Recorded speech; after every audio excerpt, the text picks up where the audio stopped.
awalnya ini adalah bisnis ibu saya gitu.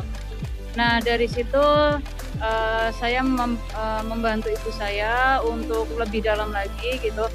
Kalau awalnya kan hanya membantu permukaan saja, ini saya mulai membantu ibu gitu. Karena dari awal itu sepertinya passionnya ibu itu di sini gitu. Passionnya dari yang ibu suka memasak. Awal berdiri 2011 bulan November.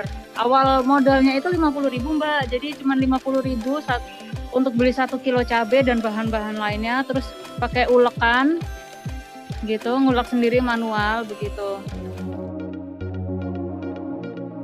Awalnya ibu saya, nah terus dari ibu saya itu mulai dikembangkan misalkan online, terus mulai merambah ke milenial seperti itu. Jadi sambal itu yang tradisional yang identik dengan tua itu kita mencoba untuk mengenalkan. Toh juga generasi sekarang itu juga sudah mulai menyukai tradisional seperti itu.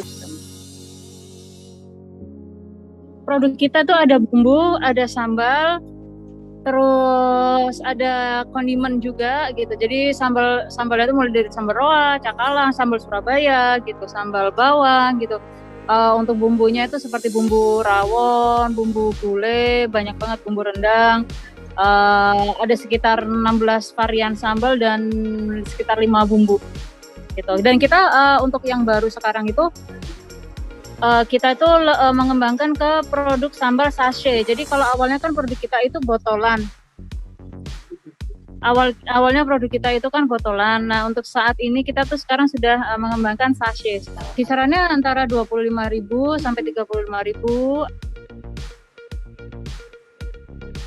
Untuk proses produksinya kita kapasitas produksi 700 botol per hari.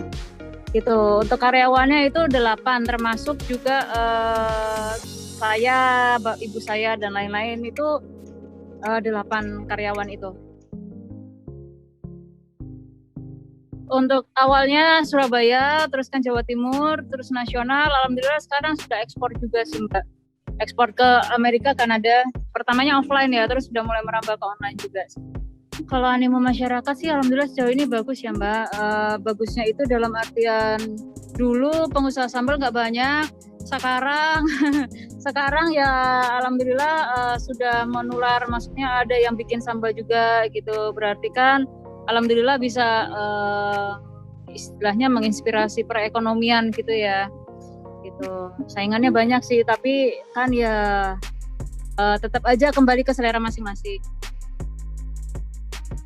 Kendala-kendala itu mulai dari misalkan bagaimana apabila cabai naik harganya, kemudian bagaimana dengan pandemi seperti ini, krisis yang ada, tapi kita kan tetap harus bisa survive. Jadi kadang itu banyak orang juga, wah omsetnya wah ya enggak juga, karena ada naik ada turun. Kadang kita memperoleh laba, kadang kita memperoleh kerugian seperti itu. Tapi itu kita lakukan, yang penting kita di pandemi ini kita bisa bertahan. Nah, seperti itu. Jadi mungkin kendala-kendalanya kayak angka pembelian menurun, berarti untuk produksinya kita tidak bisa setiap hari seperti dulu. Senangnya itu ketika yang memetik cabai 1 orang, terus berkembang 2 orang, 3 orang, itu kami merasa senang karena berarti kami merasa bahwa impact dari DD1 itu ada buat sekitar. Itu sangat menyenangkan sekali. Ya. Lebih berkembang pastinya ya. Dari awal tuh impact, nah itu yang memang kita tekankan. Jadi semoga impact-nya DD1 tuh akan lebih berkembang lagi gitu.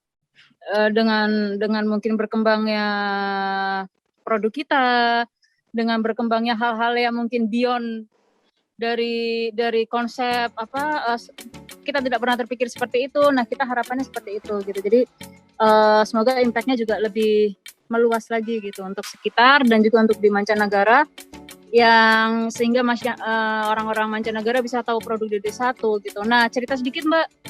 Jadi waktu Amerika tuh awalnya kan orang-orang Indonesia aja kan yang suka sambal. Nah, pada waktu pandemi kemarin itu karena mungkin banyak orang-orang yang melakukan hal-hal yang baru gitu. Nah, anak-anak Indonesianya itu seperti kayak bikin challenge gitu ke teman-temannya, kuat nggak cabai, kuat nggak pedas gitu. Jadi akhirnya yang dari orang Indonesia beli produk kita, sekarang itu orang-orang Amerika juga beli produk kita gitu. Tapi yang beli anak-anak mudanya sih gitu, bukan generasi yang di atas, tapi lebih ke generasi milenial yang sekarang tuh mereka sudah mau makan sambal gitu.